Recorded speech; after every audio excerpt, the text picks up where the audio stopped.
Vanilla is a fan term for creatures with no abilities whatsoever. These show up fairly regularly in sets, though there aren't too many of them due to being inherently fairly weak. While vanillas in general have very rarely seen any serious play, often even these creatures struggle to be relevant in limited environments. Today we're going to go over the worst vanillas in the entire game. And at number 10, we have Wicker Witch. This is a 3/1 Scarecrow artifact creature with a mana cost of 3. A good test to see if a card's stats are good or not is to compare them to Endless One. This is a 0/0 with a mana cost of X and the ability where it enters the battlefield with X +1/+1 counters on it. If you pay 1 mana, it's a 1/1, 2 mana makes it a 2/2, and so on and so on. This is kind of the bottom of the barrel in terms of stats for a cost. Essentially, if you pay 1 mana for a creature, it needs to be at least a 1/1. And to be good, it needs to be over the stat line. Now, creatures can still have good stats while having one stat lower than their cost, but they need to make up for it with their other stat. For example, a card like Ageless Guardian has a low power, but its high toughness makes up for it to make it an on-rate creature for 2 mana. All of this is just to explain what kind of stats you'd want on a card, so we can see how totally these creatures fail. Wicker Witch only has 3 power, the bare minimum for a 3 mana creature.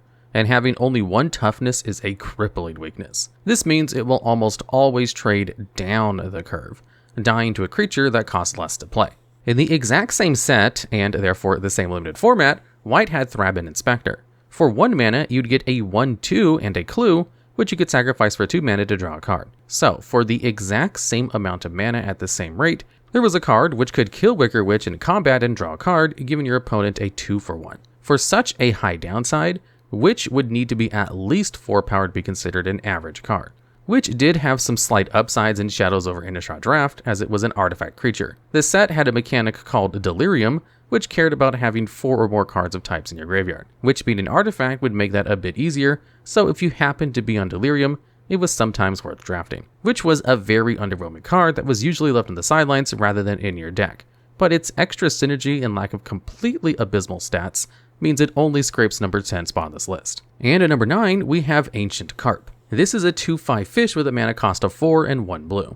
This again is a creature that's far below rate for its cost, except this time the card is far more expensive to get out. This means that the standards for the card are much higher than for cheap creatures, and Ancient Carp fails spectacularly.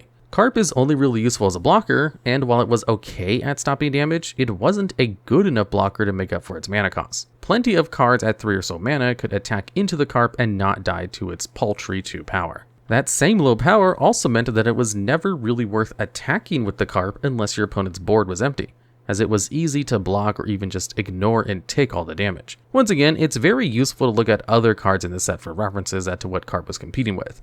Even just at common, you had cards like Stampeding Elk Herd, which is a 5/5 for 5 mana with an ability. At uncommon, you have a cycle of 2-color dragons like Savage Ventmaw, which could completely ignore Carp and attack in the air, on top of having useful abilities for the themes in their color. All of this is to say, you were a lot better off playing almost any other blue card in this set in your draft. Carp was a pretty infamous card amongst drafters back in its day, earning itself the nickname Ancient Carp thanks to just how underwhelming it was. Still, the card wasn't completely unplayable if you really needed a 23rd card for your draft deck, unlike some of the cards later on in this list. And at number 8, we have Wandering Ones. This is a 1/1 spirit with a mana cost of 1 blue. This is the first creature on this list that passes the vanilla test, having stats exactly equal to its mana value. While this means it's technically on rate, being on rate for a 1 mana creature isn't worth it. The issue is just that the card doesn't have a big enough impact on the game to be considered playing. For an example of why this is, let's look at a card that's clearly far better than Wandering Ones, Rustwing Falcon. This is a 1/2 bird with flying, meaning it can't be blocked by creatures without flying, and only cost 1 mana. This puts the card leaps and bounds ahead of Wandering Ones in terms of usability, being able to kill it in combat and survive and able to get through for damage much more easily. Despite this, Falcon still wasn't that great of a card. It saw some play in standard and aggro decks, but you would often skip over it in drafts. The card was too quickly outmatched by 2 mana creatures, and its power was so low that it could safely be ignored without much worry. In standard, you could make it intimidating by combining it with cards like Heroic Reinforcements or Legion's Landing, but without access to those synergies, even an incredibly powerful 1 mana creature like Falcon was just much worse than it looked. When we return back to Wandering Ones with all of this information in mind, it becomes clear just how weak this card is. It's an even worse attacker and blocker, and often wasn't even worth playing in your draft. It was made slightly better by its creature type, As in the original Kamigawa, there were a lot of spirit synergies.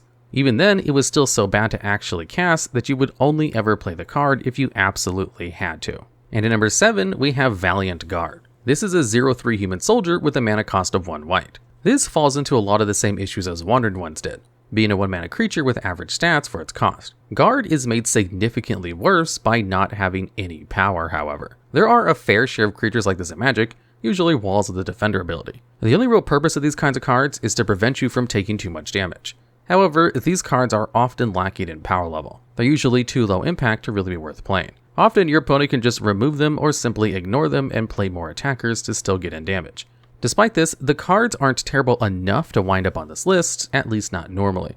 Cards like Yoked Ox does a good enough job blocking damage as a 1 mana 0/4 to at least be reasonable in draft. However, only having 3 toughness is a huge downside, as it means it's actually quite easy to overpower in combat. The difference between a 3 and 4 power creature is kind of staggering.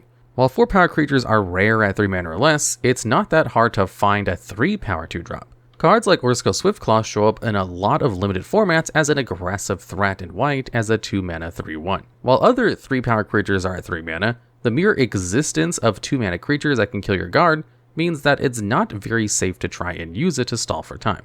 Compare this to Yoked Ox, whose 4 toughness will take at least an entire turn cycle to be outmoded by a large enough creature. Essentially, this is a creature that was bad at blocking, and that's literally all it can do. And at number 6, we have Squire. This is a 1/2 human soldier with a mana cost of 1 and 1 white. This is essentially a creature who costs 2 mana and has the stats of a 1 mana creature, which is as bad as it sounds. Not only can you get a creature with the same stats as this for only 1 mana, you can even get creatures with strictly better stats for the cost. Isamaru, Hound of Konda, is a 2/2 legendary dog for only 1 white mana. While being legendary is technically a downside, it's quite a paltry one. If we look at other 2 mana creatures, Squire has to compete with cards like Watchwolf, which is just a vanilla 3/3 for 2 mana. It's pretty obvious that Squire is below rate. But it's hard to put into words just how bad paying 2 mana for this is. 1/2s for 1 mana often have a hard time seeing play without some relevant ability, as they just get outclassed later in the game. If you pay a full 2 mana for a Squire, you're taking off your entire turn 2 to add a creature to the board that likely won't do anything of substance. And while we're here, we should mention why 2 mana 2/1s like Bronze Sable didn't make it onto this list. It's mainly because rather than being bad, they're just often okay. Cards like Savannah Lions, which have the same stat line at 1 mana, are very good and were powerful enough on their own to see standard play. Having higher power is usually better than having higher toughness on a cheap creature, as it allows them to trade up the curve. The difference between Sable and Squire is that Sable can trade with cards like Baldivian Barbarians, while Squire cannot. And at number 5, we have Zombie Goliath. This is a 4/3 zombie giant with a mana cost of 4 and 1 black. This is basically just a 4 mana vanilla creature that Wizards is asking us to pay 5 mana for. The card is hideously below rate, and it's hard to understand why. In Magic of 2010, the first set where it was printed alongside Warpath Ghoul, a 3/2 zombie vanilla. This card only has 1 less power and toughness, but costs an entire 2 less mana to cast. A great benchmark to see how bad this card is to compare it to Yargle, Glutton of Urborg. This is a legendary 9/3 frog spirit with the exact same mana cost as Goliath. While most vanillas in the modern day aren't quite this large at this cost, even having an outstanding 9 power wasn't enough to make Yargle playable. The card was still just too weak to removal and easy to kill in combat to see it play. Zombie Goliath has the exact same toughness, but only has a pathetic 4 power to make up for that. Your opponent can ignore it for a few combats before finally just blocking with a creature that costs as little as 2 mana and kill it. Goliath was neither threatening enough to force a response right away, and not resilient enough to live in combat against much of anything. It's worth mentioning the card Dreadreaver, which also has the same mana cost and stats, and is also a zombie. This card is equally bad, so it didn't really matter which one was featured on this list in specific. And at number 4, we have Venser Sliver. This is a 3/3 silver artifact creature with a mana cost of 5. This is basically just a worse version of Zombie Goliath, having the same mana value but 1 less power. While this does make the card worse just in terms of stats, the card's creature type gives it a niche that other, similar bad vanilla creatures don't have. You see, slivers are a tribe focused on each card giving all other slivers a certain ability. Back in the day, every sliver would give their abilities and stat buffs to all other creatures. This included your opponent's creatures, so if you had a Venser Sliver in your deck, you could benefit from all other slivers without having to play any of your own. The idea for Venser Sliver was to be a sideboard card against Sliver Tribal, where you could bring it out in game 2 to get a huge cheap creature. This, while interesting, was also terrible. The person who would benefit the most from the buff slivers we're getting would be whoever had the most slivers. Having one sliver that would be slightly larger than the majority of your opponent's creatures just wasn't as good as simply using a removal spell or a board wipe to actually deal with the problem. Still, this marginal upside that could conceivably come up is something that most vanilla creatures don't have, so putting it this high on the list is a bit debatable. However, the stat line is so abysmal and the only application of the card is so niche that it still snags a spot on this list. And at number 3, we have Raging Poltergeist. This is a 6/1 spirit with a mana cost of 4 and 1 red. This card's main weakness is obvious. It dies to almost literally any kind of removal. Only having 1 toughness is such a crippling weakness that even having a fairly impressive 6 power can't save the card. Almost any 1-mana creature can kill Poltergeist in combat, and while that's not a 2-for-1 or anything, you spent so much more mana than your opponent had to invalidate your play. One of the reasons why expensive creatures see so little play in competitive Magic, besides just being hard to cast and all, is that a single removal spell on them is such a blowout. Against Poltergeist, almost any card is a suitable removal spell. Your opponent doesn't really need to draw an out or anything. Any creature in the deck will almost certainly function as an out. The only time that it feels good casting a Poltergeist is if the board is entirely empty, which is almost never the case as late as turn 5.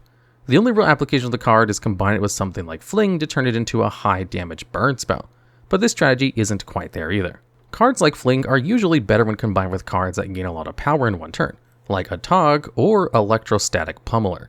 Poltergeist is the most expensive creature with only 1 toughness, and honor it shares with Scoria Elemental, which is such a fatal flaw that a creature has to be something very special to be playable at this mana value, and a creature with no abilities whatsoever obviously doesn't pass that hurdle. And at number 2, we have Scaled Wurm. This is a 7/6 Wurm with a mana cost of 7 and 1 green. This card is tied with Ancient Brontodon for the largest vanilla creature in the game, and its stats are quite a bit worse than its dinosaur friend. However, either card would be bad enough to make it somewhere on this list, though Brontodon wouldn't be quite this high. 8 mana creatures with no abilities are just so inherently bad that almost no stat line would make up for how weak they are. The issue is that they simply come down too late to really be relevant in most games. While it can put out quite a bit of damage and will survive combat with most other creatures, even getting to 8 mana is quite the tall order. You generally have to actively be trying to get more mana to cast this expensive spell, using various sources of ramp to generate more mana. After spending so many cards and so much time on casting a big expensive threat, it needs to actually do something to make up for all that work. Normally, you would need some kind of powerful ability to impact the game right away, whether it be a static ability, a triggered ability, or at the very least haste. Scaled Wurm doesn't really do anything when you play it, which leaves you wide open to either Indine on the Crackback or just eating removal and leaving you hung out to dry. Making the card even worse is that its stats aren't very good. While creatures were worse at the time, there were still creatures with 6 power for only 6 mana like the original Craw Wurm. The fact that you can trade down the curve isn't in of itself a death sentence for a card, but when you're paying this much for it, it's a lot worse. Despite this miserable showing, there's one vanilla creature that's so bad, it still beats Wurm out. And all the way at number 1, we have Kasimir the Lone Wolf. This is a legendary 5/3 human warrior with a mana cost of 4, 1 white and 1 blue. Just about everything about this creature is awful. It costs 6 mana but dies to Lightning Bolt and most 3 mana creatures, not to mention even several 2 mana creatures. It only has 5 power, which is slightly below average for cards at this cost, but for some reason it has 2 additional downsides tacked on, being multicolor and being legendary. Of course, it's known why the card was designed like this. Kasimir was printed in Legends, the set that introduced both the legendary creatures and multicolor cards. However, at the time, Wizards seemed to think that both of these things were inexplicably upsides rather than downsides. That's not even to mention that all the Legends were originally restricted to 1 copy per deck, meaning that you couldn't build your deck around them. Not that you'd want to, as they were all about as bad as Kasimir here with very few exceptions. All of this is to say, instead of buffing Kasimir's stats to be of a legend status, Wizards basically decided that he needed drastically nerf stats to make up for having multiple other downsides. This resulted in one of the most laughably bad cards the game has ever seen. It's expensive and easy to remove, with a decent amount of power being the card's only redeeming quality. While there are other awful legendary creatures in the set, none come as close to the level of uselessness that Kasimir does, and it's very unlikely we'll ever see another vanilla creature quite this bad again. Alright, and that's the list. Are there any other vanilla creatures you think I may have missed, or have any ideas for future videos just like this one? If so, please let us know down in the comments below.